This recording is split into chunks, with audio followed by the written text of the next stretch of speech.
Bismillahirrahmanirrahim. Innal hamdalillah nahmaduhu wa nasta'inuhu wa nastaghfiruh wa na'udzu billahi min shururi anfusina wa sayyiati a'malina. Man yahdihillahu fala mudilla lahu wa man yudlil fala hadiya lahu. Wa ashhadu an la ilaha illallah wahdahu la syarika lahu wa ashhadu anna Muhammadan 'abduhu wa rasuluh.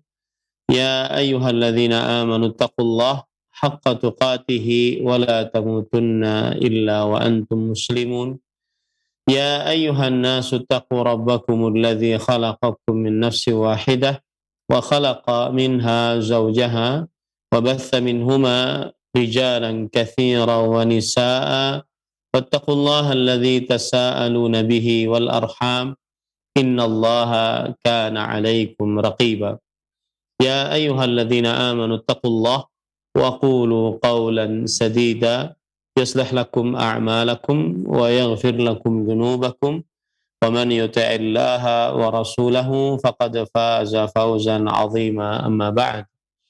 Fa inna asdaqal hadits kitabullah wa ahsanul hadi hadi Muhammadin sallallahu alaihi wa ala alihi wasallam wa syarrul umuri muhdatsatuha wa kullu muhdatsatin bid'ah wa kullu bid'atin dhalalah wa kullu dhalalatin finnar.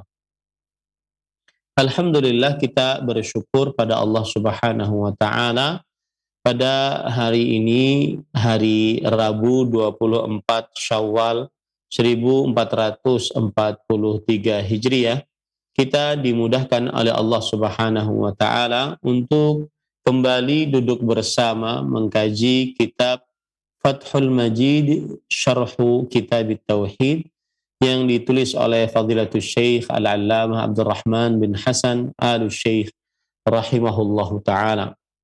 Salawat dan salam semoga selalu Allah berikan kepada Nabi kita Muhammad sallallahu alaihi wa ala alihi wasallam, pada keluarga beliau, para sahabat, serta orang-orang yang mengikuti beliau sampai hari kiamat kelak.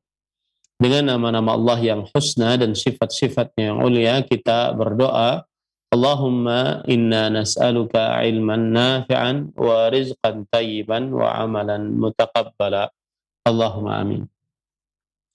Ahibati fillah, afanillah wa iyyakum, kaum muslimin yang saya cintai karena Allah, para pemirsa Roja TV, para pendengar Radio Roja, dan seluruh kaum muslimin dimanapun berada.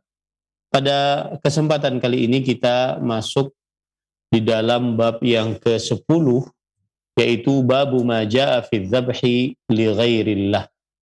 Bab yang ke-10, menyembelih binatang dengan niat bukan karena Allah. Menyembelih binatang dengan niat bukan karena Allah Subhanahu wa ta'ala. Dan yang dimaksud dengan bab ini adalah penjelasan tentang hukum menyembelih dengan niat bukan karena Allah Subhanahu wa ta'ala. Tentunya hukumnya haram. Dan ini termasuk daripada perbuatan syirik akbar. Baik, kemudian kita baca apa yang disebutkan oleh penulis bagi kawan-kawan yang ada di Studio Roja, halaman 191. Saya langsung kepada penjelasannya, yaitu wa qaulullahi ta'ala qul inna salati wa nusuki wa mahyaya wa mamati lillahi rabbil alamin la syarika lahu wa bidzalika umirtu wa ana awwalul muslimin. Yang artinya, dan firman Allah Subhanahu wa ta'ala, katakanlah, sesungguhnya salatku, ibadatku, hidupku dan matiku hanyalah untuk Allah, Tuhan semesta alam, tiada sekutu baginya. Quran surat Al-An'am ayat 162 163.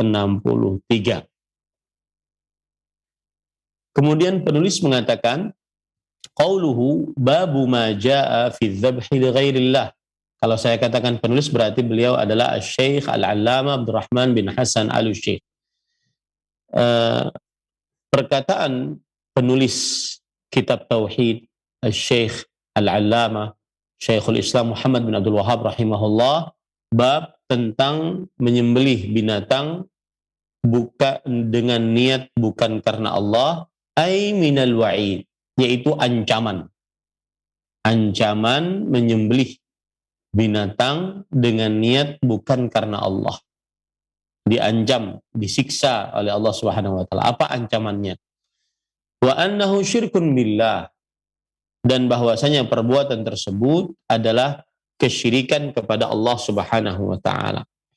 Kenapa demikian? Karena menyembelih binatang dengan niat bukan karena Allah berarti menyamakan selain Allah dengan Allah dalam perkara ibadah, yaitu menyembelih. Dan ini adalah kesyirikan. Menyamakan selain Allah dengan Allah dalam perkara ibadah menyembelih. Dan inilah kesyirikan dan syirik akbar, mengeluarkan pelakunya dari agama Islam. Itu yang disebut dengan penjelasan dari penulis mengatakan wa annahu syirkun billah, bahwasanya menyembelih binatang dengan niat bukan karena Allah adalah kesyirikan, karena menyamakan selain Allah dengan Allah dalam perkara ibadah menyembelih. Kemudian penulis mengatakan, qala Ibnu Katsir rahimahullahu taala, Imam Ibnu Katsir rahimahullahu taala berkata, ya'muruhu ta'ala an yukhbiral musyrikina alladzina ya'buduna ghairallah wa yadhbahuna lah. Allah Subhanahu wa taala memerintahkan kepada Nabi Muhammad sallallahu alaihi wa ala alihi wasallam untuk memberitahukan kepada orang-orang musyrik yang beribadah kepada selain Allah dengan menyembelih untuk selain Allah, bi'annahu akhlasa lillahi salatahu wa dzabihatahu, bahwasanya Nabi Muhammad sallallahu alaihi wasallam memurnikan salatnya dan sembelihannya hanya untuk Allah Subhanahu wa taala. Li'annal musyrikina ya'buduna al-asnam wa yadhbahuna laha, karena orang-orang musyrik beribadah kepada berhala-berhala dan menyembelih binatang untuk berhala-berhala tersebut. Fa amarahu Allah taala bi mukhalafatihim wal inhirafi amma hum fihi. Maka Allah Subhanahu wa taala memerintahkan mereka untuk memerintahkan Rasulullah sallallahu alaihi wasallam untuk menyelisihi orang-orang musyrik dan menyimpang dari kebiasaan orang-orang musyrik, yaitu menyembelih binatang dengan niat untuk selain Allah. Wal iqbalu bil qasdi wan niyati wal azmi ala al ikhlasi lillahi ta'ala, dan memaksudkan niat, tekad hanya murni untuk Allah Subhanahu wa taala dalam beribadah kepada Allah Subhanahu wa taala. Ini yang dimaksud dengan qul inna salati wa nusuki wa mahyaya wa mamati lillahi rabbil alamin la syarikalah, bahwa Allah Subhanahu wa taala memerintahkan kepada Nabi Muhammad sallallahu alaihi wasallam untuk memberitahukan kepada orang-orang musyrik bahwasanya ibadah yang beliau kerjakan dan segala macam perbuatan yang beliau kerjakan, beliau murnikan niatnya hanya untuk mendapatkan pahala dari Allah Subhanahu wa ta'ala. Termasuk di dalamnya menyembelih. Beliau niatkan hanya untuk Allah Subhanahu wa ta'ala. Ingin pahala hanya dari Allah Subhanahu wa ta'ala. Tidak ada niatan sama sekali selain hanya karena Allah Subhanahu wa ta'ala. Baik. Kemudian penulis mengatakan qala Mujahidun an-nusuku adz-dzabhu fil haji wal umrah. Imam Mujahid rahimahullah menafsiri kata-kata an-nusuk, karena di dalam ayat tadi disebutkan inna salati wa nusuki. Nusuk di sini kata Imam Mujahid, seorang ahli tafsir di generasi tabi'i, yaitu menyembelih saat haji dan umrah. Menyembelih saat haji dan umrah. Wa qala Ats-Tsauri 'an As-Suddi 'an Sa'id bin Jubair rahimahumullah wa nusuki ay dzabhi wa kadza qala Adh-Dhahhak. Sedangkan Sufyan bin Masruq Ats-Tsauri meriwayatkan dari Imam As-Suddi dari Sa'id bin Jubair, seorang ahli tafsir di generasi tabi'i juga, bahwa yang dimaksud dengan nusuki adalah dzabhi secara umum, di luar haji atau di dalam haji, saat umrah atau di luar umrah. Yang penting menyembelih, ibadah menyembelih. Demikian pula ini adalah pendapatnya Imam Ad-Dhahhak bin Muzahim rahimahullahu taala. Jadi di situ ada ikhtilaf di antara para ulama tentang makna nusuki, yaitu menyembelih. Menyembelih, ada yang mengatakan menyembelih di dalam haji dan umrah, dan ada yang mengatakan menyembelih saat kapanpun, di luar haji dan umrah atau di dalam haji dan umrah. Yang penting menyembelih. Wa qala ghairuhu wa mahyaya wa mamati ay wa ma ahtihi fi hayati wa ma amutu alaihi minal imani wal amalis salih. Dan selainnya juga berkata, yang dimaksud dengan hidupku dan matiku, apa maksudnya hidupku dan matiku? Karena ayatnya tadi berbunyi gitu, inna salati wa nusuki wa mahyaya wa mamati. Sesungguhnya salatku, kemudian sembelihanku, hidupku dan matiku. Hidupku adalah apa saja yang aku kerjakan dalam kehidupanku. Dan matiku apa saja yang aku mati di atasnya, berupa iman dan amal saleh. Nah, itu yang dimaksud dengan hidupku dan matiku. Hidupku maksudnya apa saja yang aku kerjakan saat hidupku. Dan matiku apa saja yang aku mati di atasnya, berupa iman dan amal saleh. Lillahi rabbil alamin. Hanya untuk Allah, Rabb yang memelihara alam semesta. Maksudnya adalah khalisan liwajhihi, yaitu ikhlas hanya karena Allah subhanahu wa ta'ala. Ikhlas hanya karena Allah subhanahu wa ta'ala.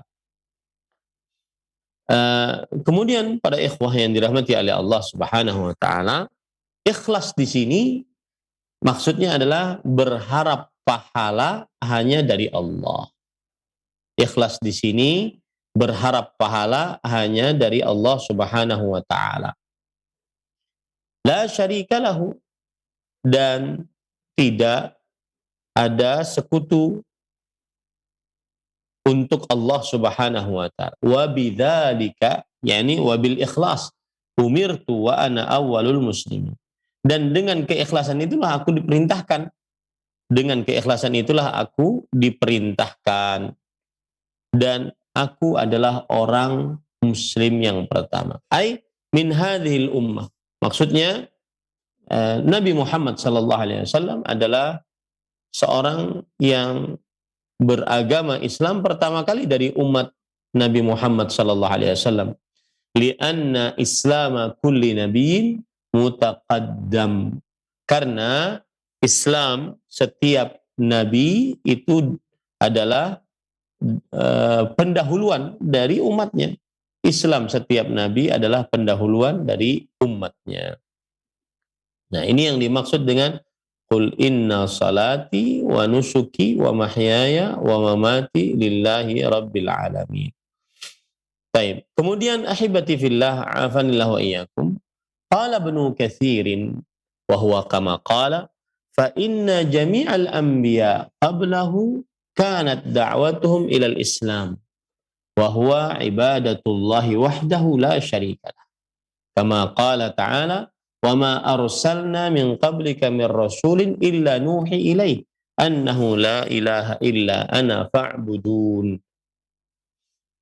Imam Ibnu Katsir rahimahullahu taala berkata, dan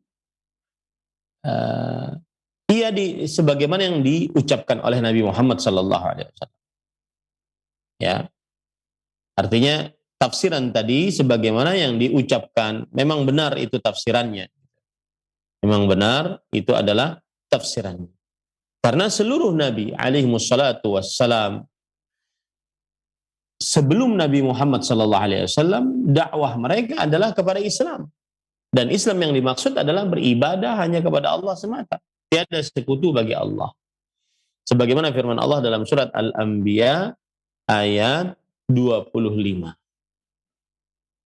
Allah Subhanahu wa taala berfirman, "Dan tidaklah kami utus sebelum engkau seorang rasul, melainkan kami wahyukan kepadanya bahwa tidak ada ilah yang berhak diibadahi selain aku, maka ibadahilah aku." Maka ibadahilah aku. Ini para ikhwan yang dirahmati oleh Allah Subhanahu wa taala. Baik, wa dzakara ayatin fi hadzal ma'na. Dan Imam Ibnu Katsir menyebutkan ayat-ayat yang banyak di dalam hal ini. Bahwa dakwahnya para nabi alaihi wassalatu wassalam adalah kepada Islam. Dan Islam yang dimaksud adalah beribadah kepada Allah semata, tiada sekutu bagi Allah Subhanahu wa taala. Baik. Kemudian penulis Syekh Al-Allamah Abdurrahman bin Hasan Al-Syekh mengatakan, wa wajhu mutabaqatil ayati litarjamah, dan sisi sesuainya ayat dengan bab. Nah, kalau bahasa kita itu apa hubungan ayat dengan bab? Nah, sisinya bagaimana? Annallaha ta'ala ta'abbada ibadahu bi an yataqarrabu ilaihi bin nusuk. Bahwa Allah memberikan ibadah kepada hamba-hambanya agar mendekatkan diri kepada Allah dengan beribadah menyembelih. Kama ta'abbadahum bis salati wa ghairiha min anwa'il ibadat. Sebagaimana Allah Subhanahu wa taala memerintahkan ibadah-ibadah salat dan selainnya dari macam-macam ibadah kepada hamba-hambanya. Maka begitu juga menyembelih adalah ibadah. Nah, ini ingat baik-baik. Menyembelih adalah ibadah. Tidak boleh diniatkan untuk selain Allah Subhanahu wa taala.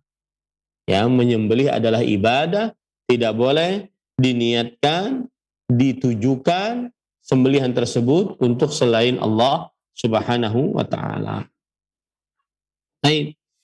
Kemudian penulis mengatakan, fa inna Allah ta'ala amarahum an yukhlisu jami'a anwa'il ibadati lahu duna kulli ma siwa. Bahwa Allah Subhanahu wa taala memerintahkan mereka, hamba-hamba Allah, untuk memurnikan seluruh macam-macam ibadah hanya untuk Allah. Ya. Tidak selain Allah Subhanahu wa taala. Apapun itu. Ibadah niatnya hanya untuk Allah. Bagaimana ibadah niatnya hanya untuk Allah? Dia niatkan dalam hatinya ibadah menyembelih tersebut hanya untuk Allah Subhanahu wa taala. Dia niatkan dalam berdoa hanya kepada Allah Subhanahu wa taala. Dia berdoa. Dia niatkan saat dia sholat, puasa, zakat, haji, ingin dapat pahala hanya dari Allah Subhanahu wa taala. Nah, ini. Itu yang dimaksud dengan memurnikan, mengikhlaskan seluruh macam ibadah kepada selain Allah Subhanahu wa taala. فَإِذَا تَقَرَّبُوا إِلَى غَيْرِ اللَّهِ بِالذَّبْحِ أَوْ غَيْرِهِ مِنْ أَنْوَاعِ الْعِبَادَةِ فَقَدْ جَعَلُوا لِلَّهِ شَرِيكًا فِي عِبَادَتِهِ. Maka jika mereka mendekatkan diri kepada selain Allah dengan sembelihan atau selainnya dari macam-macam ibadah, maka berarti mereka telah menjadikan untuk Allah sekutu di dalam ibadah. Itu maksudnya ya. Kalau ada orang menyembelih untuk jin, untuk orang yang sudah mati, untuk wali-wali Allah yang sudah mati, maka itu berarti dia sudah menjadikan untuk Allah sekutu di dalam ibadah. Ya, menjadikan sekutu di dalam ibadah. Nah, ini maksudnya. Wa huwa zahirun fi qawlihi la syarikalah. Dan ini terlihat jelas dalam firman-Nya tidak ada sekutu apapun untuk Allah Subhanahu wa taala. Nafa an yakuna lillahi ta'ala syarikan fi hadhihi al-ibadah wa huwa bihamdillahi wadihun. Maka nafyun an yakun ini adalah peniadaan untuk menjadikan untuk Allah sekutu di dalam ibadah-ibadah ini. Dan ini sangat jelas alhamdulillah. Perkara seperti ini sangat jelas.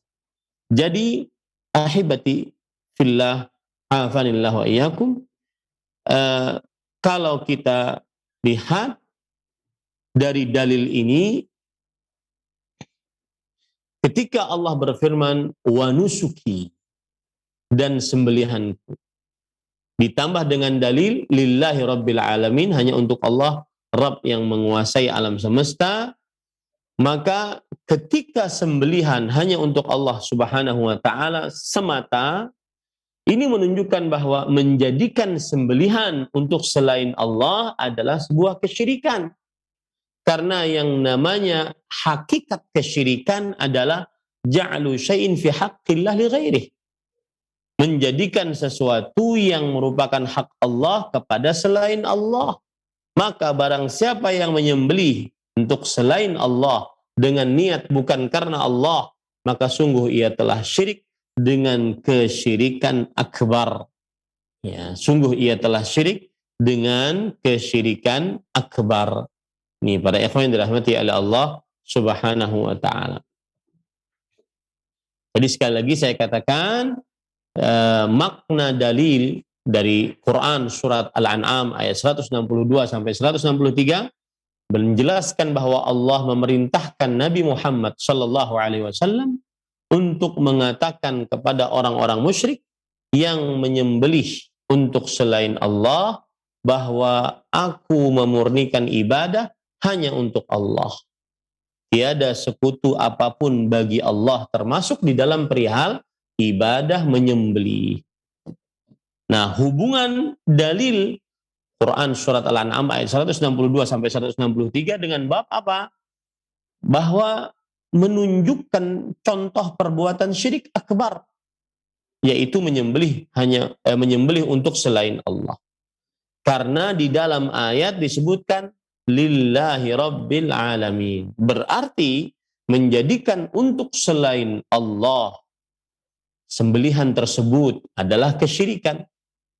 Dan juga di dalamnya terdapat menyamakan selain Allah dengan Allah dalam perkara yang khusus milik Allah Subhanahu wa taala, yaitu ibadah menyembelih.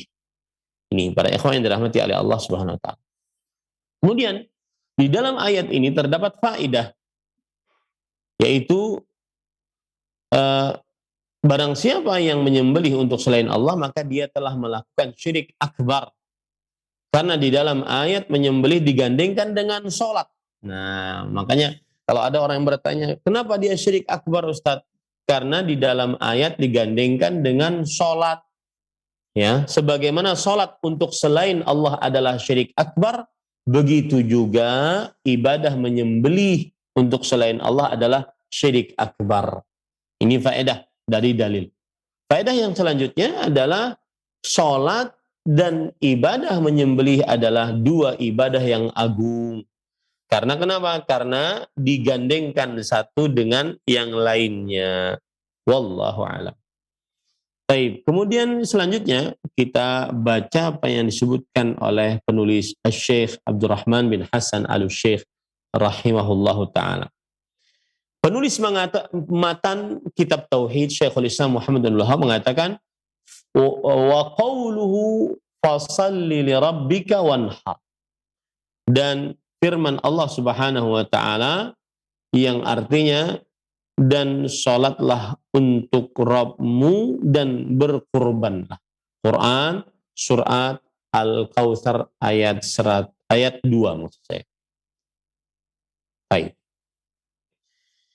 Para ikhwah yang dirahmati oleh Allah Subhanahu wa taala, penulis mengatakan, qala Syekhul Islam rahimahullah, Syekhul Islam Ibnu Taimiyah rahimahullah taala berkata, amarahullahu an yajma'a baina hatainil ibadatain. Allah Subhanahu wa taala memerintahkan Nabi Muhammad sallallahu alaihi wasallam untuk mengumpulkan dua ibadah ini. Wa humas salatu wan nusuk.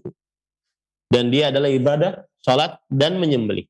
Ad-dalatani ala al-qurbi wat tawadhu'i wal iftiqari wa husni dhanni bih wa husni dhanni wa quwwatil yaqini wa tuma'ninatil qalbi ila Allah wa ila idatihi aksa hali ahlil kibri wan nufrati wa ahlil ghina anillah alladzina la hajata lahum fi salatin ila rabbihim walladzina la yanharuna lahu khaufan minal faqr lihadza jama'a bainahuma fi qawlihi qul inna salati wa nusuki ay wan nusuku adz-dzabihatu lillahi ta'ala ibtigha'a wajhi fa innahuma ajallu ma yutaqarrabu bihi ila Allah fa innahu ata fihima bil fa'id dallah ala sabab li anna fi'la dzalika sababun lil qiyami bi syukri ma a'tahu Allah taala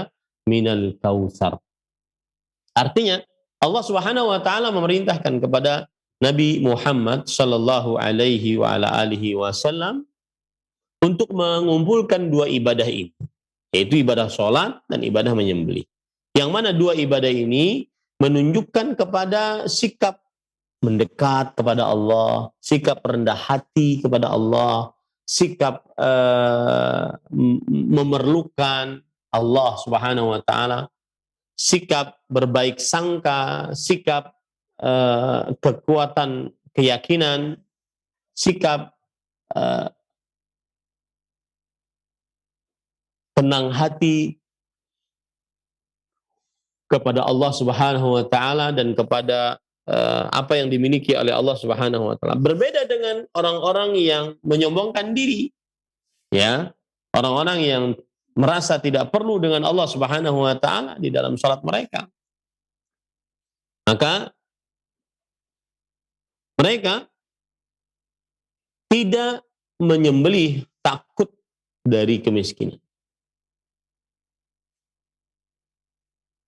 Oleh sebab itulah Allah Subhanahu wa taala menggabungkan dua hal ini. Katakanlah wahai Muhammad, sesungguhnya salatku dan sembelihanku. Yaitu sembelihan yang diinginkan darinya wajah Allah Subhanahu wa taala. Maka kedua-duanya adalah yang paling besar seorang hamba mendekatkan diri kepada Allah Subhanahu wa taala. Karena Allah di dalam ayat ini menyebutkan fa yang menunjukkan kepada sebab, fasalli yang menunjukkan kepada sebab. Karena barang siapa yang mengerjakan hal itu berarti dia telah bersyukur atas apa yang Allah Subhanahu wa taala telah berikan dari Al-Kautsar. Nah ini.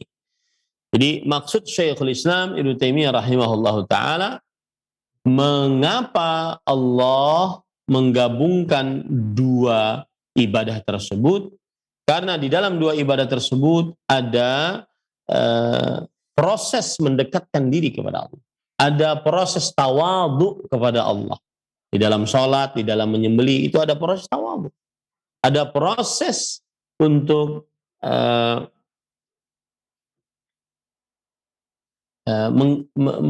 merasa fakir kepada Allah Subhanahu wa taala. Proses perasaan berbaik sangka kepada Allah Subhanahu wa taala, kekuatan keyakinan, ketenangan hati dan seterusnya.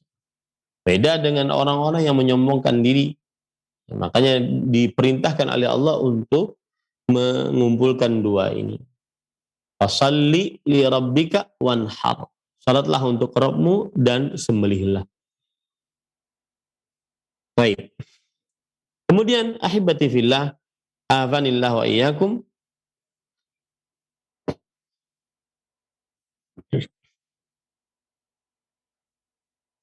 Lalu jadi para ikhwah yang dirahmati oleh Allah Subhanahu wa taala, kalau kita perhatikan dalil tadi surat Al-Kautsar ayat 2, maka pendalilan yang berkaitan dengan bab yaitu ketika Allah berfirman wanhar. Wanhar artinya sembelihlah. Dan ketika sembelihan dijadikan hanya untuk Allah semata, menunjukkan bahwa menjadikannya untuk selain Allah adalah syirik akbar. Ya, karena Allah berfirman tadi, fasalli li rabbika wanhar. Salatlah untuk Rabbmu dan berkorbanlah untuknya.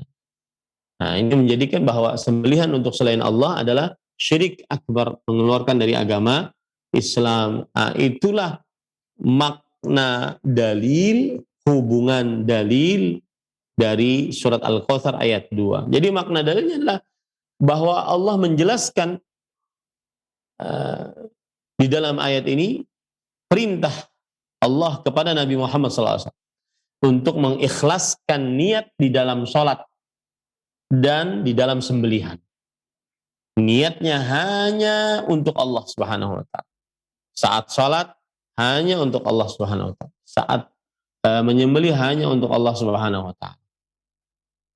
Adapun hubungan dalil dengan bab, hubungan dalil surah Al-Kautsar ayat 2 dengan bab adalah menunjukkan contoh perbuatan syirik akbar. Jadi sebagaimana sudah kita sebutkan dari bab yang ke-7 sampai bab nantinya, ini sekarang bab ke-10, penulis menyebutkan secara rinci contoh-contoh perbuatan syirik akbar, di antaranya menyembelih untuk selain Allah. Ya. Dalam niat ibadah. Contoh perbuatan syirik akbar yaitu menyembelih untuk selain Allah Subhanahu wa Ta'ala. Karena di dalam ayat diperintahkan ibadah sholat dan ibadah menyembelih hanya untuk Allah Subhanahu wa Ta'ala. Maka menjadikan untuk selain Allah adalah kesyirikan. Dan di dalamnya menyamakan selain Allah dengan Allah dalam perkara yang khusus milik Allah, yaitu ibadah menyembelih. Maka tidak diperbolehkan untuk menyembelih untuk selain Allah Subhanahu wa Ta'ala. Nah, itu penjelasan dari dalil yang kedua. Sekarang kita baca dalil yang ketiga. Qala al-musannifu kitab tauhid rahimahullah. Penulis kitab tauhid mengatakan, an Ali radhiyallahu anhu qala haddatsani Rasulullah sallallahu alaihi wasallam bi arba'i kalimatin la'anallahu man dhabaha li ghairillah, la'anallahu man la'ana walidayhi, la'anallahu man awa muhditsan, la'anallahu man ghayyara manaral ardi, rawahu Muslim. Dari Ali bin Abi Thalib radhiyallahu anhu, beliau berkata bahwa Rasulullah sallallahu alaihi wasallam telah memberitahukan kepadaku dengan 4 perkara. Allah telah melaknat seorang yang menyembelih dengan niat untuk selain Allah. Allah telah melaknat seorang yang melaknat kedua orang tuanya. Dan Allah telah melaknat seorang yang menyediakan tempat untuk orang-orang yang berhadas. Dan Allah telah melaknat seorang yang merubah batasan-batasan tanah. Hadis riwayat Muslim. Baik. Kita lanjut sekarang apa yang disebutkan oleh penulis.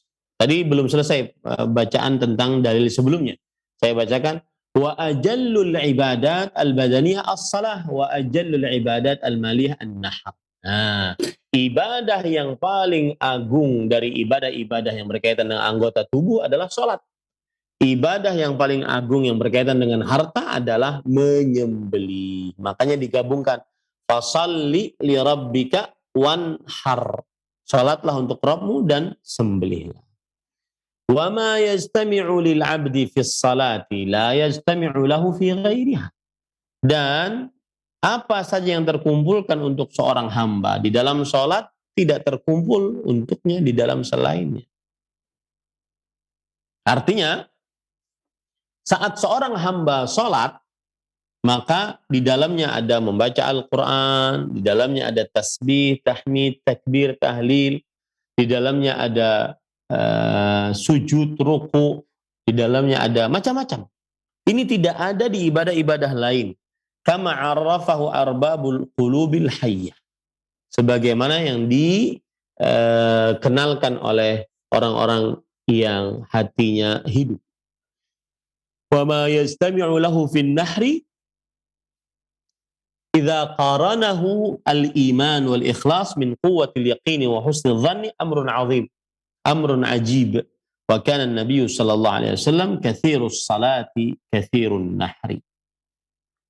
Dan apa yang terkumpul untuknya di dalam ibadah menyembelih jika dibarengi dengan keimanan, keikhlasan, itu berupa kekuatan keyakinan, kebaikan prasangka, ini adalah perkara yang sangat agung. Maksudnya, orang yang menyembelih karena iman dan ikhlas hanya ingin pahala dapat dari Allah Subhanahu wa taala, maka dia di dalam ibadah menyembelih tersebut mengumpulkan kekuatan keyakinannya dan mengumpulkan kebaikan prasangkanya. Dan Nabi Muhammad SAW sangat banyak sholat dan sangat banyak menyembelih. Nah, ini oleh sebab inilah beliau sangat banyak sholat dan sangat banyak menyembelih. Qultu waqad tadhammanatis salatu min anwa'il ibadati katsiran. Dan Asy-Syaikh Abdurrahman bin Hasan Al-Syekh mengatakan, aku berkata, di dalam sholat mengandung ibadah yang sangat banyak. Min dzalik, termasuk di dalamnya ad-du'a, di dalamnya ada doa, wat takbir, kemudian bertakbir, wat tasbih wal qiraah, dan mengucapkan subhanallah dan membaca Al-Qur'an, wat tasmi'u was tsana, dan mengucapkan sami Allah liman hamidah, memuji Allah Subhanahu wa ta'ala, wal qiyam war ruku' was sujud wal i'tidalu wa iqamatul wajhi lillahi ta'ala, duduk, berdiri, sujud, ruku' dan menegakkan wajah untuk Allah Subhanahu wa taala semata. Yaitu menegakkan ibadah hanya untuk Allah Subhanahu wa taala semata. Kemudian penulis mengatakan wal iqbalu alaihi bil qalb, dan menghadap kepada Allah dengan hati. Ini saat salat ada dalam hal ini. Wa ghairu dzalika mimma huwa masyru'un fis shalah. Dan selain hal itu dari apa saja yang disyariatkan di dalam salat. Wa kullu hadhil umur min anwa'il ibadah allati la yajuzu an yusrafa minha syai'un li ghairillah. Dan setiap dari perkara-perkara ini dari macam-macam ibadah yang tidak diperbolehkan untuk dipalingkan darinya sedikit pun untuk selain Allah Subhanahu wa taala. Fakadzalika an-nusuk yatadammanu umuran min al-ibadah kama taqaddama fi kalami Syekhul Islam. Demikian pula menyembelih mengandung perkara-perkara dari ibadah sebagaimana sudah disebutkan oleh perkataan Syekhul Islam Ibnu Taimiyah rahimahullahu taala. Baik, itu tadi tambahan penjelasan dari dalil yang kedua. Nah, kita baca sekarang penjelasan dalil yang ketiga. Setelah penulis membawakan dalil, ya, maka penulis berkata pada halaman 194. Wa rawahul imamu Ahmadu, dan diriwayatkan oleh Imam Ahmad, kadzalika an Abi Tufail. Demikian pun diriwayatkan oleh Imam Ahmad dari Abu Tufail. Qala qulna li Aliin akhbirna bi syai'in asarrahu ilaika Rasulullah sallallahu alaihi wasallam. Kami berkata kepada kepada Ali, kata Abu Tufail, akhbirna, beritahukan kepada kami dengan sesuatu yang Rasul sallallahu alaihi wasallam merahasiakannya kepadamu.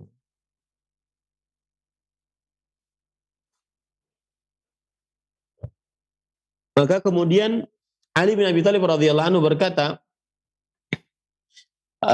Rasul sallallahu alaihi wasallam tidak pernah menyembunyikan sesuatu, ya, kepada manusia. Akan tetapi aku mendengar beliau bersabda, Allah melaknat seorang yang menyembelih untuk selain Allah, Allah melaknat seorang yang menyediakan tempat, orang yang berbuat perbuatan bid'ah, dan Allah melaknat orang yang melaknat kedua orang tuanya, dan Allah melaknat siapa yang merubah batasan-batasan tanah. Nah ini. Kemudian penulis menjelaskan siapa itu Ali bin Abi Thalib radhiyallahu anhu. Karena hadisnya kan dari Ali bin Abi Thalib. Huwal imamu Amirul Mu'minin Abul Hasan Al-Hashimi ibni Amin Nabi sallallahu alaihi wasallam. Beliau adalah imam Amirul Mu'minin. Kunyahnya Abul Hasan Al-Hashimi. anak paman Nabi Muhammad SAW, Ali bin Abi Thalib.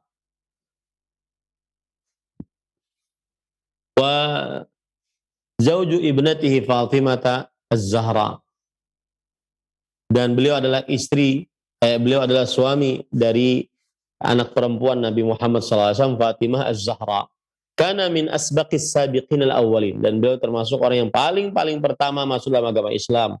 Wa min ahli Badr wa bai'at Ridwan. Dan beliau termasuk daripada orang yang ikut perang Badar. Dan juga pembaiatan di bawah pohon Ridwan. Wa ahadul asyarah al-mashhudu lahu bil jannah. Dan termasuk daripada 10 orang yang disaksikan dijamin masuk dalam surganya Allah Subhanahu wa taala. Wa rabi'ul khulafa'ir rasyidin. Beliau termasuk 4 khalifah rasyidah. Dan beliau adalah yang keempat. Wa manaqibuhu masyhurah radhiyallahu anhu. Dan sejarah beliau sangat masyhur. Keutamaan beliau sangat masyhur. Qatalahu Ibnu Muljim Al-Khariji fi Ramadan sanata arba'in. Dan yang membunuh Ali bin Abi Thalib adalah Ibnu Muljim atau Ibnu Muljam. Dua-duanya boleh. Seorang Khawarij, yaitu yang memberontak pemerintahan pada bulan Ramadan pada tahun ke-40 Hijriah. Baik. Kemudian Ali bin Abi Thalib meriwayatkan sebuah hadis, la'anallah. Al-la'nu al-bu'du an madhanir rahmah wa mawatiniha. Al-la'nu adalah kejauhan dari atau dijauhkan dari rahmat Allah Subhanahu wa taala. Wal la'in wal mal'un man haqqat alaihi la'nah atau du'iya alaihi biha. Sedangkan yang dilaknat adalah yang berhak mendapatkan laknat atau yang didoakan untuk mendapatkan laknat. Qala Abu Sa'adat aslul la'ni at-tard wal ib'ad min Allah wa min al-khalq. Dan Abu Sa'adat berkata, asal kata laknat adalah diusir, dijauhkan dari Allah Subhanahu wa taala dan dari makhluk-makhluk Allah dengan suatu sebab atau dengan doa. Nah, ini asal kata laknat, diusir dan dijauhkan dari rahmat Allah Subhanahu wa taala.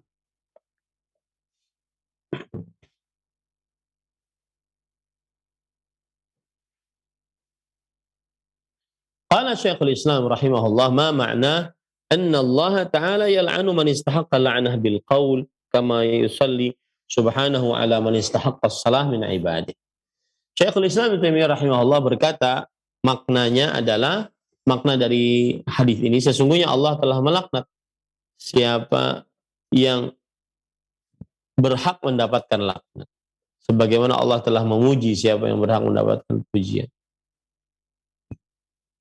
Sebagaimana Allah memuji, sebagaimana Allah memuji orang yang berhak untuk mendapatkan pujian dari hamba-hambanya. Seperti firman Allah dalam surah Al-Ahzab ayat 43-44. Huwallazi yusalli 'alaikum wa malaikatuhu yukhrijukum minadh dhulumati ilan nur wa kana bil mu'minina rahima. Tahiyyatum yawma yalqawnahu salam. Dialah Allah yang telah memuji kalian dan juga para malaikatnya agar Allah mengeluarkan kalian dari kegelapan kepada cahaya, dan Allah Subhanahu wa taala sangat penyayang terhadap orang-orang yang beriman. Ucapan penghormatan mereka pada hari mereka bertemu adalah Assalamualaikum. Dan sebaliknya, innallaha la'anal kafirina wa a'adda lahum sa'ira. Sesungguhnya Allah Subhanahu wa taala melaknat orang-orang kafir dan menyediakan bagi mereka neraka sa'ir. Kemudian juga firman Allah dalam surah Al-Ahzab ayat 61, mal'unina aina ma thuqifu ukhidhu wa qutilu taqtila.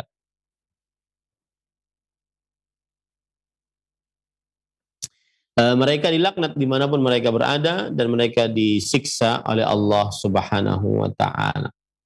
Wal Qur'anu kalamuhu ta'ala auhahu ila Jibril alaihi salam wa ballaghahu rasulahu Muhammadan sallallahu alaihi wasallam.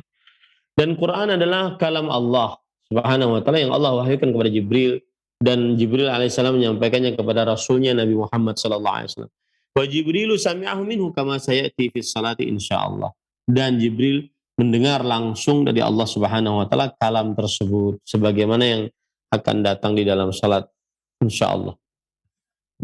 Fas-salatu thana'ullahi ta'ala kama taqaddam. Maka salat adalah pujian terhadap Allah Subhanahu wa taala sebagaimana yang sudah dijelaskan. Allahu taala huwal musalli wa huwal muthib. Maka Allah Subhanahu wa taala dialah yang memuji dan dialah yang memberi ganjaran. Kama dalla ala dzalikal kitab was sunnah wa alaihi salaful ummah. Sebagaimana hal tersebut ditunjukkan di dalam oleh Al-Quran dan Sunnah dan pendapat para ulama salafus salih. Qala al-Imam Ahmadu rahimahullah lam yazalillahu mutakalliman idza sya. Masih saja Allah Subhanahu wa taala berbicara jika ia menghendakinya.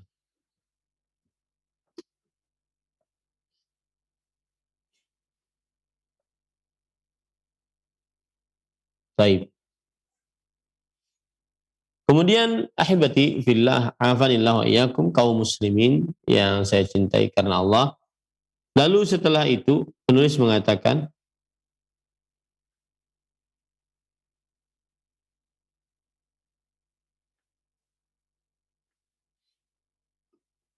jadi dari perkataan Syekhul Islam Ibnu Taimiyah rahimahullah taala tadi kita bisa ambil pelajaran bahwa Allah melaknat siapa yang berhak mendapatkan laknat. Sebagaimana Allah memuji siapa yang berhak mendapatkan pujian. Dan asal hukum laknat adalah diusir dan dijauhkan dari rahmat Allah Subhanahu wa taala.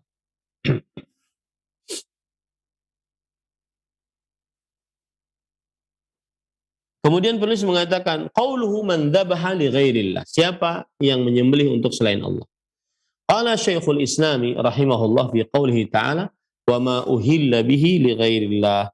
Dan hewan apa saja yang disembelih untuk selain Allah Subhanahu wa taala. Al-Baqarah 173. Ini sama dengan ayat ini. Ya, sama dengan hadis ini. Zahiruhu annama dzubiha li ghairillah. Yang terlihat jelas adalah apa saja yang disembelih untuk selain Allah. Mithlu an yaqul hadza dzabihatu likadza. Seperti orang mengucapkan ini adalah sembelihan untuk ini. Wa idza kana hadza huwal maqsud fasawa'un lafadha am lam yalfadh wa tahrimu hadza adhhar min tahrimi ma dzubiha lilahm. Dan jika itu yang dimaksud, maka baik itu diucapkan atau tidak diucapkan, maka ini tidak diperbolehkan. Dan pengharaman akan hal ini lebih terlihat jelas daripada pengharaman apa yang disembelih untuk daging. Ya. Wa qala fihi bismil masih aw nahwihi. Atau seperti orang mengucapkan dengan nama Al-Masih, Isa putra Maryam. Nah, ini termasuk daripada menyembelih untuk selain Allah Subhanahu wa taala. Kama anna ma dzabahnahu mutaqarrabina bihi ila Allah kana azka wa a'zama mimma dzabahnahu lillah. Sebagaimana apa saja bahwa apa saja yang kita telah sembelih dengan mendekatkan diri kepada Allah Subhanahu wa taala dengan sembelihan tersebut, maka ini lebih suci dan lebih besar daripada kita menyembelih untuk hanya sekedar mencari daging.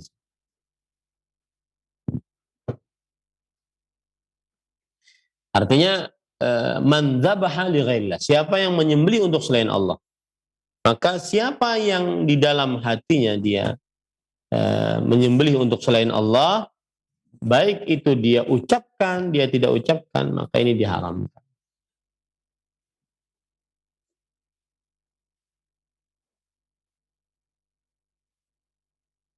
Baik, wa qulna alaihi bismillah. Fa idza hurrima ma qila fihi bismil masih aw zahra fala an yuhram ma qila fihi li ajli masih aw zahra aw qasada bihi dhalika aw la fa innal ibadata li ghairillahi a'zam kufran min al-isti'anati bi ghairillah. Jadi seakan-akan begini, kalau ada orang mengucapkan bismillah, ya, tetapi niatannya untuk menyembelih hewan untuk selain Allah, ini diharamkan. Ya, diharamkan.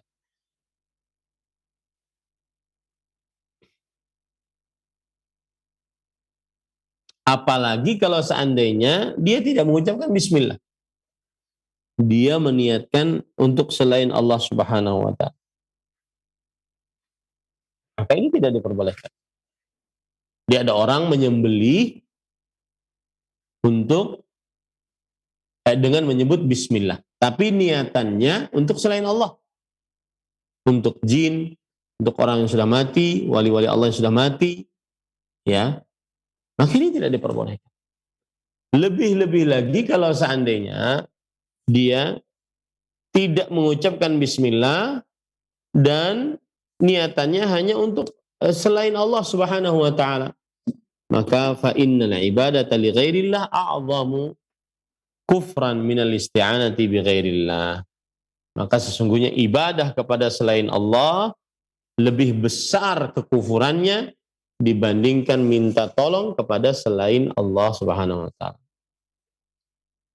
Kalau ada orang minta kepada orang yang sudah mati, wahai wali fulan madad madad, minta kepada orang yang sudah mati, yahrum. Ya, kalau seandainya ada orang menyembelih untuk selain Allah, mendekatkan diri kepada Allah, maka ini haram.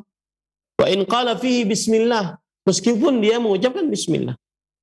Kama qad yaf'aluhu ta'ifatun min munafiqi hadhil ummah alladzina yataqarrabuna ila al-kawakib bidzabh wal bukhuri wa nahwi dzalik.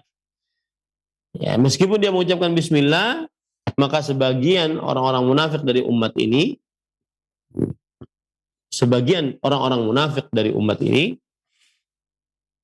mereka mendekatkan diri kepada bintang-bintang dengan menyembelih hewan ataupun menghidupkan bakhur dan semisal.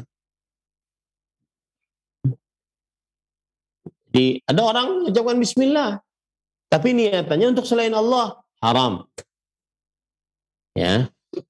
Ada orang mengucapkan bismillah, tapi niatannya untuk menyembelih binatang untuk selain Allah, haram hukumnya. Wa in kana haula'i murtaddin la tubahu dzabihatuhum bihalin. Meskipun mereka adalah orang-orang murtad, tidak diperbolehkan sembelihan mereka sama sekali. Lakin yajtami'u fi dzabihati mani'an. Al-awwal annahu mimma uhilla bihi li ghairillah, watsani annaha dzabihatu murtad. Dan akan tetapi terkumpul di dalam sembelihannya ini dua yang menahan. Yang pertama yaitu bahwa dia menyembelih untuk selain Allah. Yang kedua, ini adalah sembelihan orang murtad karena dia menyembelih untuk selain Allah Subhanahu wa taala. Wa min hadzal bab ma yaf'aluhu al-jahilun bi Makkah min al-dzabhi lil jin. Termasuk dari contoh ini adalah orang-orang yang ahli jahiliyah di kota Makkah menyembelih untuk jin. Sebagaimana diriwayatkan dalam hadis Imam Al-Baihaqi dalam kitabnya Sunan dari Abu Hurairah radhiyallahu anhu, annahu naha an dzabaihil jin, bahwa Nabi Muhammad SAW melarang untuk menyembelih untuk penyembelihan jin. Nah. Baik. Wa qala az-Zamakhsyari kanu idza ishtaraw daran aw banawha aw istakhraju 'ainan dzabahu dzabihatan khaufan an tusibahumul jin fa udhifat ilaihim adz-dzaba'ih bidzalik. Maksudnya adalah mereka apabila membeli rumah ya atau membangun rumah atau ingin mengeluarkan penyakit ain dari rumah tersebut, mereka menyembelih sembelihan. Khawatir mereka terkena jin, maka digandengkan kepada mereka sembelihan-sembelihan tersebut. Wa dzakara Ibrahim al-Marwazi annama dzubiha inda istiqbali sultan taqarruban ilaihi afta ahlu Bukhara bitahrimihi li'annahu mimma uhilla bihi li ghairillah. Dan disebutkan oleh Imam Ibrahim al-Marwazi bahwa apa yang disembelih ketika menyambut raja untuk mendekatkan diri kepadanya, maka ulama-ulama Bukhara memberikan fatwa diharamkan juga akan hal itu. Jadi kalau seandainya menyembelih tujuan utamanya adalah untuk para raja sebagai pendekatan diri kepada mereka, maka ini juga diharamkan karena ini termasuk daripada menyembelih untuk selain Allah Subhanahu wa ta'ala.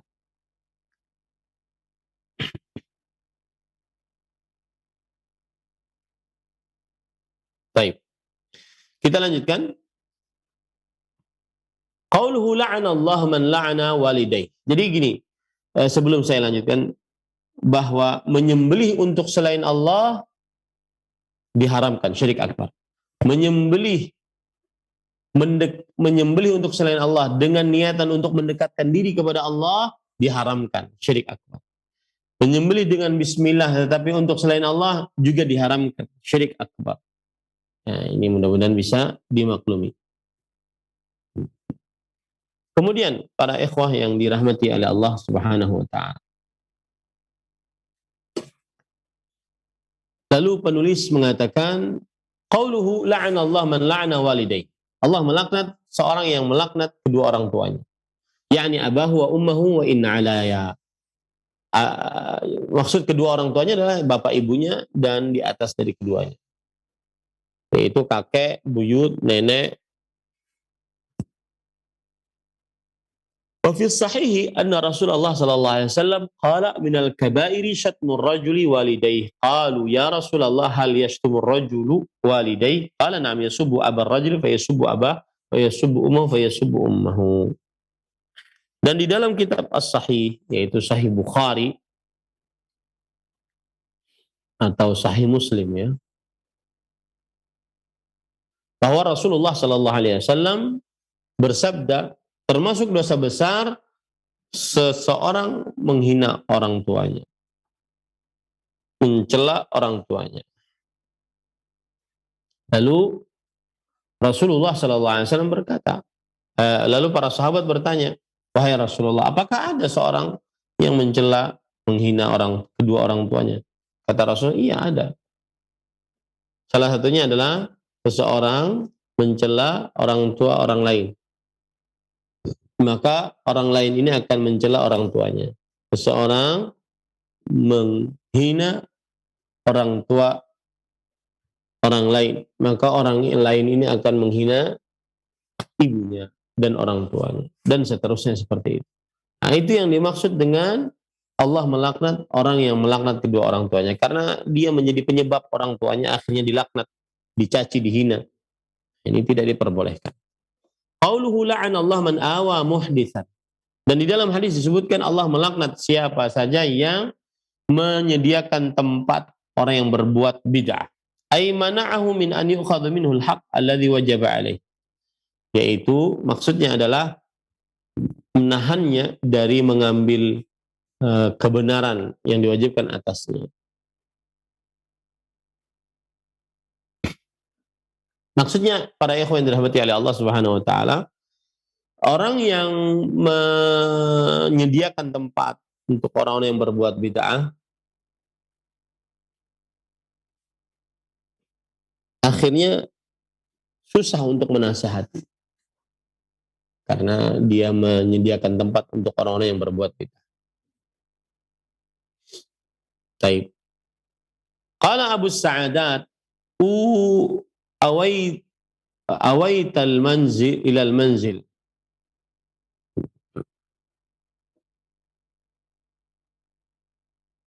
Awaitu ilal manzil. Awaitu ghairi wa awaituhu. Artinya tinggal di sebuah tempat.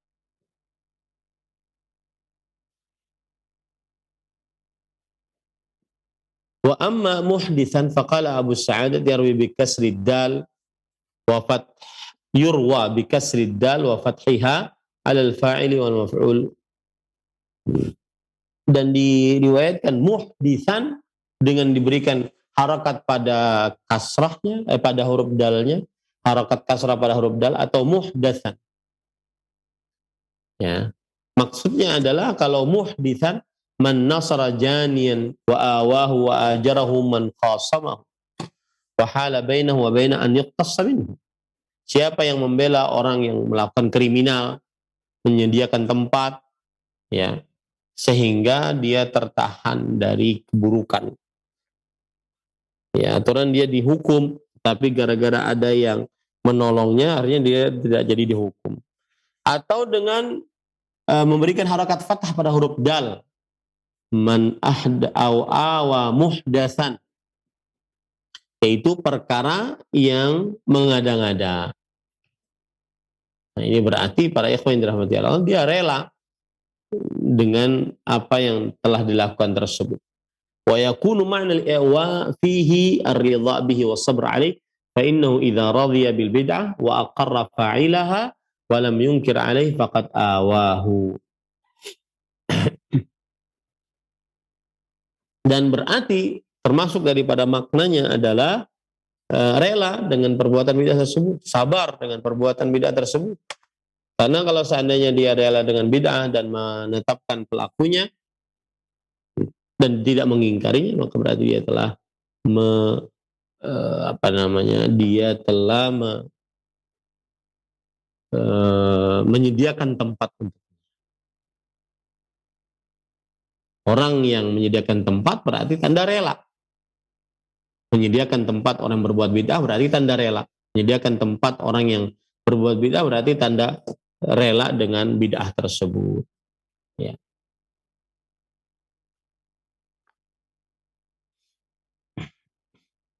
Baik.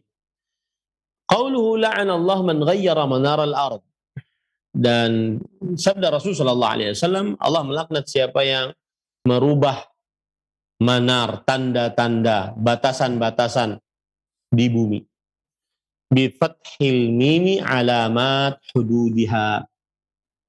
Yaitu dengan memberikan harakat fathah pada mim, manaral ardi. Ya, artinya tanda-tanda batasan-batasannya.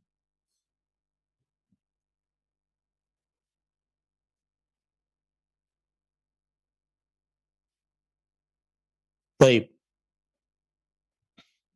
Qala Abu Sa'adat fi nihayah fi madati tukham mal'unun man ghayyara tukhumal ardi atau ma'alimaha wa hududaha. Abu Sa'adat di dalam kitab An-Nihayah fi Gharibil Hadis pada huruf ta kha mim maksudnya adalah terlaknat siapa yang merubah tanda-tanda batasan-batasan bumi. Wahiduha tukham. Yang dimaksud dengan tanda-tanda adalah tukham. Qila arada hududal haram khassa. Ada yang mengatakan bahwa yang dimaksud di sini adalah merubah batasan-batasan tanah suci. Waqila huwa amun fi jamil ard. Dan yang mengatakan dia adalah umum di dalam seluruh muka bumi ini. Wa aradal ma'alim allati yuhtada biha fi tariq. Yang dimaksud dengan ma'alim adalah yang dituju ataupun yang menjadi petunjuk di jalan. Waqila huwa an yadkhula ar-rajulu fi milki ghairihi fayaqtati'uhu zulman. Ada lagi yang mengatakan bahwa yang dimaksud dengan merubah tanda-tanda ini adalah dia masuk ke dalam tempat orang lain lalu dia mengorupsinya secara zalim. Mengorupsinya secara zalim. Wa yurwa tukhum bi fathi takhum bi fathi ta 'ala al-ifrad wa jam'uhu tukhum bi dhammi ta wal kha. Intinya semuanya adalah Allah melaknat orang-orang yang merubah tanda-tanda batasan-batasan tanah. Wa taghyiruha an yuqaddimaha wa au yuakhiraha. Dan yang dimaksud dengan merubah batasan-batasan tersebut, mengedepankannya ataupun mengakhirkannya.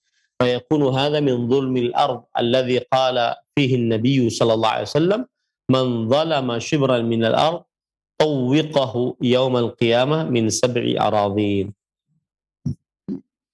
Maka termasuk daripada makna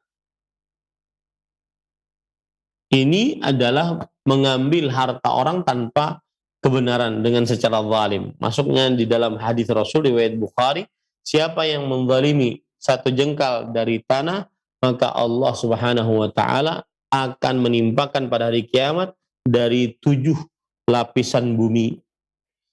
Fafihi jawazu la'ni ahli zulm min ghairi ta'in. Maka ini diperbolehkan untuk melaknat orang-orang yang berbuat zalim tanpa menentukan siapa orang tersebut. Wa amma la'nul fasiqi wal al-mu'ayyan fafihi qawlihi ta'ala fafihi qawlan ahaduhuma jaiza annahu jaiz. Adapun melaknat orang yang fasik pelaku dosa besar secara langsung tertuju pasti orangnya, maka ini terdapat 2 pendapat. Yang pertama boleh, ikhtarahu Ibnul Jauzi wa ghairuhu. Yang pertama boleh dipilih oleh pendapat ini oleh Imam Ibnul Jauzi. Tsani la yajuz. Yang kedua adalah tidak diperbolehkan. Ikhtarahu Abu Bakar Abdul Aziz wa Syekhul Islam. Nah, kiranya itu dulu yang bisa saya sampaikan. Masih ada tersisa dari dalil-dalil tentang bab diharamkannya dan termasuk kesyirikan akbar menyembelih binatang untuk selain Allah Subhanahu wa taala. Yang bisa saya sampaikan, kita berhenti pada halaman 197. Wallahu alam, sallallahu nabiyana Muhammad walhamdulillahirabbil alamin. Nah, Jazakallahu khairan. Terima kasih atas bimbingan serta pelajaran yang bermanfaat yang telah Ustadz sampaikan kepada kami di kesempatan pagi menjelang siang hari ini. Ikhwatul Islam, bagi Anda yang ingin bertanya seputar pembahasan kali ini, silahkan kami tunggu di layanan telepon dengan cara Anda menyebutkan nama Anda, dan kami harapkan pertanyaan Anda berkesuaian dengan pembahasan yang telah disampaikan oleh Ustadz. Silakan untuk telepon yang pertama. Halo.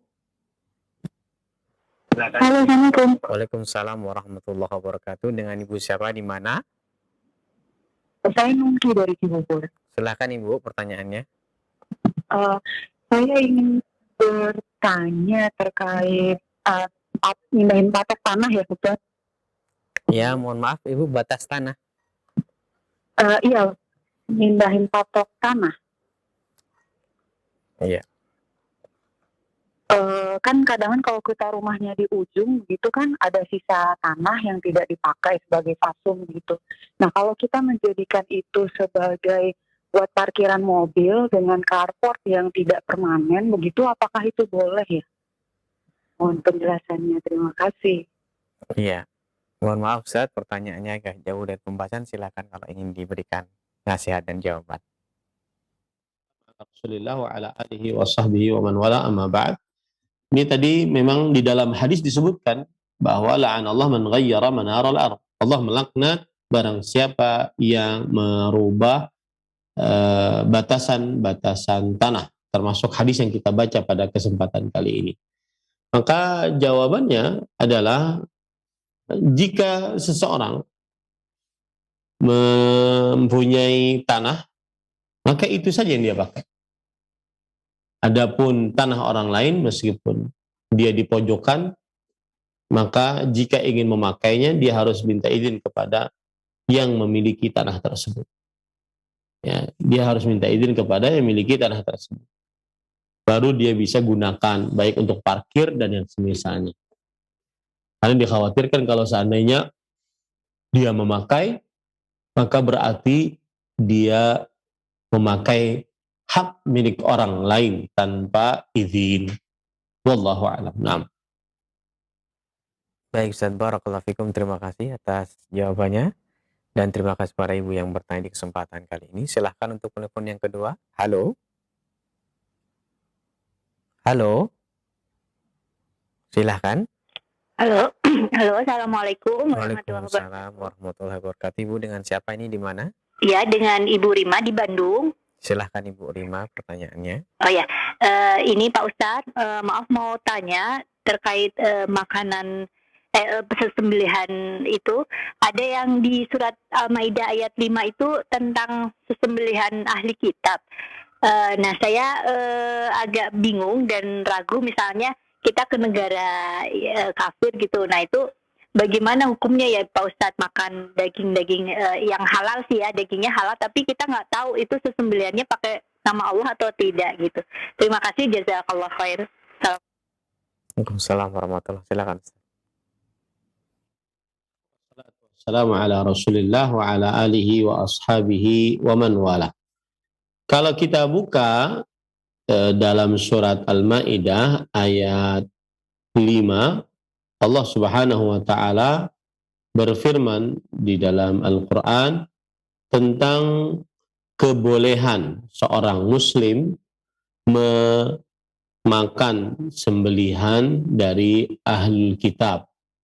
Al-yawma uhilla lakumut thayyibat wa ta'amul ladzina utul kitaba hillul lakum wa ta'amukum hillul lahum wal muhsanatu minal mu'minat wal muhsanatu minal ladzina utul kitaba min qablikum.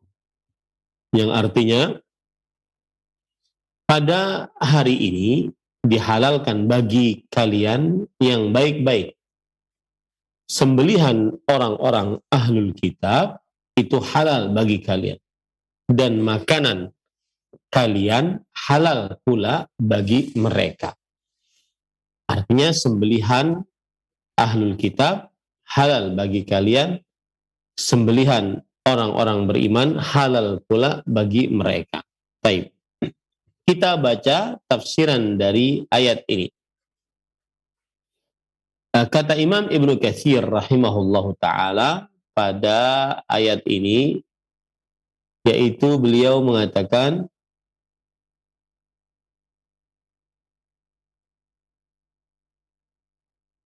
bentar ya, saya bacakan.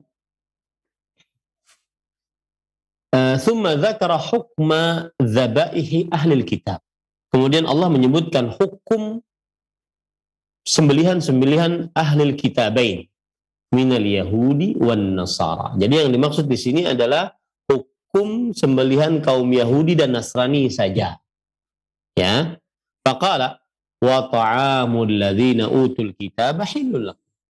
Dan Allah berfirman, dan sembelihan ahlul kitab halal bagi kalian. Abdullah bin Abbas radhiyallahu anhuma ahli tafsir dari sahabat, Abu Umamah ahli tafsir dari sahabat, Imam Mujahid, Imam Sa'id bin Jubair, Ikrimah, Atha, Al-Hasan, Makhul, Ibrahim bin Nakhai, Ibrahim bin Yazid An-Nakhai, Imam As-Suddi, Muqatil bin Hayyan mengatakan yang dimaksud dengan ta'am, makanan pada ayat ini adalah dzabai'uhum, sembelihan-sembelihan mereka. Wa hadza amrun mujma'un alaihi bainal ulama. Ini adalah perkara yang disepakati di antara para ulama. Anna dzabaihahum halalun lil muslimin. Bahwa sembelihan Yahudi dan Nasrani halal untuk kaum muslim. Kalau hukumnya begitu memang mereka melakukannya. Makanya halal. Wa in i'taqadu fihi ta'ala ma huwa munazzahun an qaulihim ta'ala wa taqaddas. Meskipun mereka meyakini sesuatu yang Allah suci dari keyakinan mereka tersebut dan Allah maha tinggi dari keyakinan mereka tersebut, ya. Jadi sebabnya mereka, sembelihan mereka dihalalkan bagi kaum muslimin karena mereka meyakini haramnya menyembelih untuk selain Allah, dan mereka tidak menyebutkan dalam sembelihan mereka kecuali nama Allah Subhanahu wa ta'ala. Nah, ini para ikhwah. Nah, oleh sebab itulah tidak mengapa ya untuk memakan sembelihan-sembelihan mereka. Misalkan kita pergi ke negara yang mayoritas kafir. Kemudian di sana kita masuk ke dalam rumah makan yang menjual fried chicken, ayam goreng. Ya, maka pada saat itu halal sembelihan mereka. Ya, halal sembelihan mereka. Kecuali kalau kita meyakini dengan yakin tanpa keraguan bahwa mereka menyembelih dengan nama selain Allah atau mereka menyembelih untuk selain Allah. Nah, ini baru kita tidak boleh untuk memakannya. Selama kita tidak meyakini akan hal itu dan asal hukumnya sembelihan mereka halal, maka kita kembali kepada asal hukum sembelihan mereka halal. Wallahu a'lam. Naam. Baik, Ustaz, barakallahu fikum, jazakallahu khairan. Selanjutnya kami berikan kesempatan kembali, silakan. Halo. Halo, silakan. Assalamualaikum. Waalaikumsalam warahmatullahi wabarakatuh. Bapak dengan siapa ini di mana? Dengan Erwin, Padang Simpuan.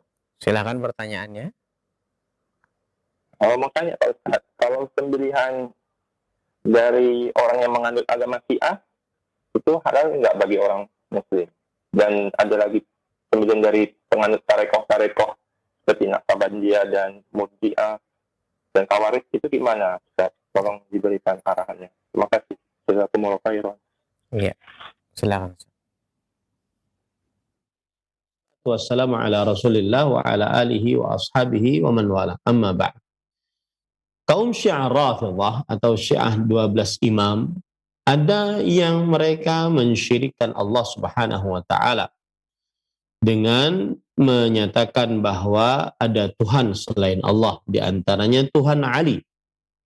Maka pada saat itu orang yang meyakini seperti ini adalah musyrik, dan sembelihan orang musyrik diharamkan dalam agama Islam.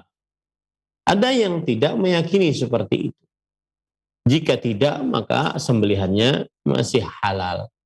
Dan yang lain-lainnya asal hukumnya dia adalah muslim selama dia tidak musyrik.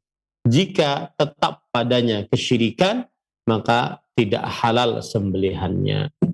Wallahu a'lam. Naam. Jazakallahu khairan. Pertanyaan berikutnya dari saudara kita Toto Aliudin. Assalamualaikum warahmatullahi wabarakatuh. Di Goa, Sulawesi Selatan. Pertanyaannya sebagai berikut, Ustadz, memakan daging yang diragukan apakah yang memotong hewan tersebut menyebut nama Allah atau tidak, biasa terjadi pada saat momen-momen lebaran atau momen lainnya apabila kita membeli dari pasar. Nah, keraguan seperti ini bagaimana cara menyikapinya, Ustadz? Alhamdulillah, wassalatu wassalamu ala Rasulillah wa ala alihi wa ashabihi wa man wala. Kita harus berpegang kepada asal hukum. Seorang muslim tidak menyembelih kecuali dengan nama Allah dan tidak dia niatkan kecuali untuk Allah Subhanahu wa taala. Maka tidak perlu kita meragukan akan hal itu kecuali ketika kita meyakini, melihat sendiri dia menyembelih dengan nama selain Allah, maka baru itu diharamkan.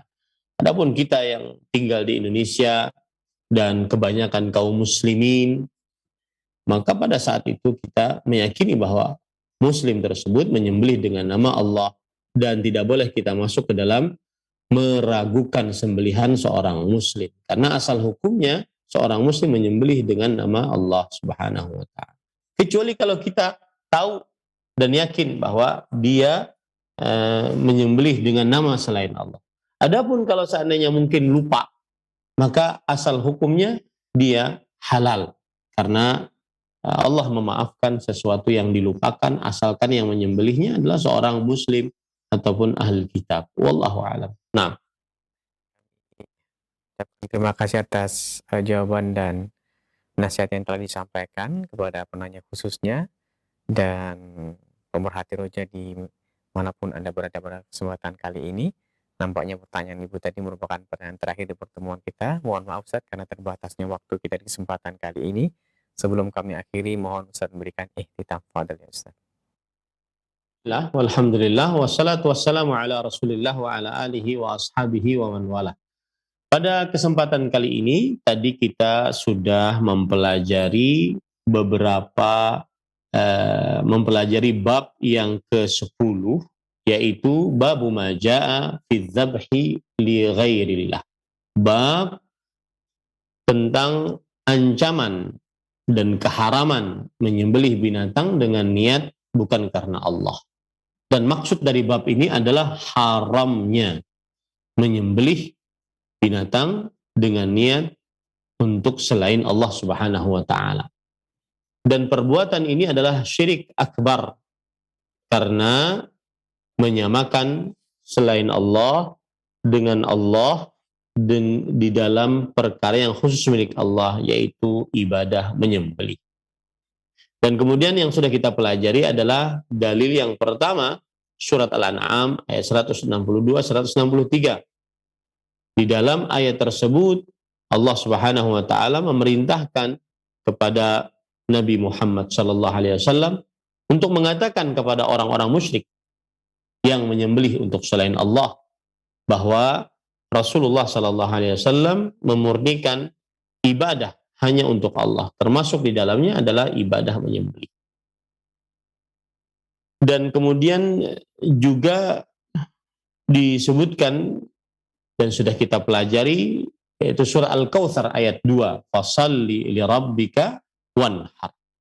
Dan pada ayat ini Allah Subhanahu wa taala memerintahkan Nabi Muhammad SAW untuk memurnikan niat di dalam sholat dan di dalam sembelihan hanya untuk Allah Subhanahu wa taala. Ini menunjukkan bahwa memalingkan ibadah menyembelih niatnya untuk selain Allah maka adalah kesyirikan akbar. Dan ayat ini juga menunjukkan sholat dan ibadah menyembelih adalah dua ibadah yang sangat agung. Sholat ibadah yang paling agung dari ibadah-ibadah yang berkaitan dengan anggota tubuh, dan menyembelih ibadah yang sangat agung dari ibadah-ibadah yang berkaitan dengan harta.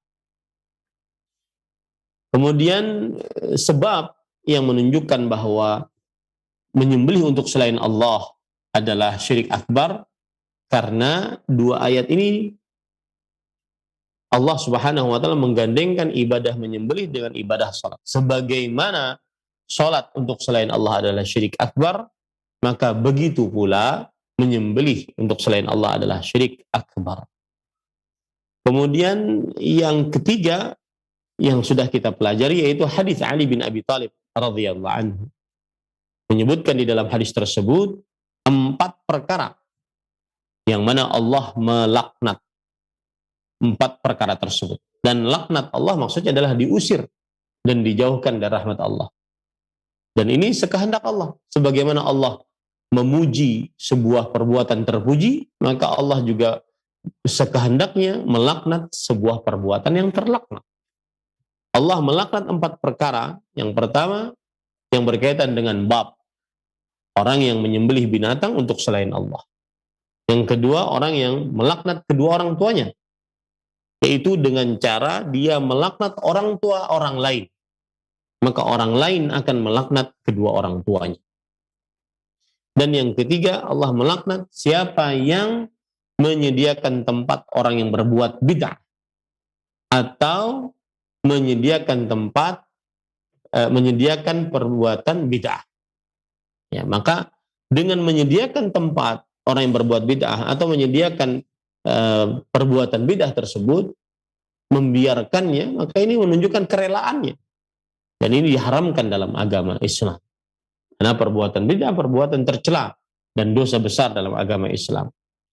Kemudian yang keempat adalah Allah Subhanahu wa taala melaknat siapa yang merubah tanda-tanda pembatas tanah.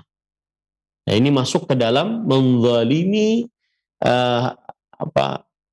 tanah orang lain, yang mana ancamannya Allah akan menimpakan 7 lapisan bumi kepada orang tersebut.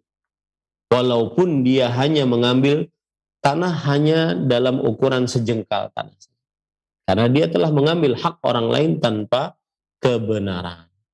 Dan faedah dari hadis ini adalah bahwa laknat Allah tidak terjadi kecuali atas perbuatan yang diharamkan dan dosa besar.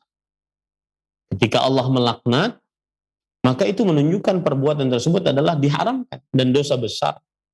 Maka menyembelih untuk selain Allah yang termasuk di dalam laknat ini adalah perbuatan syirik yang diharamkan dan dosa besar. Oleh karenanya ia pantas mendapatkan laknat. Nah, ini ringkasan dari yang sudah kita pelajari tadi. Semoga yang disampaikan bermanfaat. Wa sallallahu nabiyana Muhammad walhamdulillahirabbil alamin. Wassalamualaikum warahmatullahi wabarakatuh.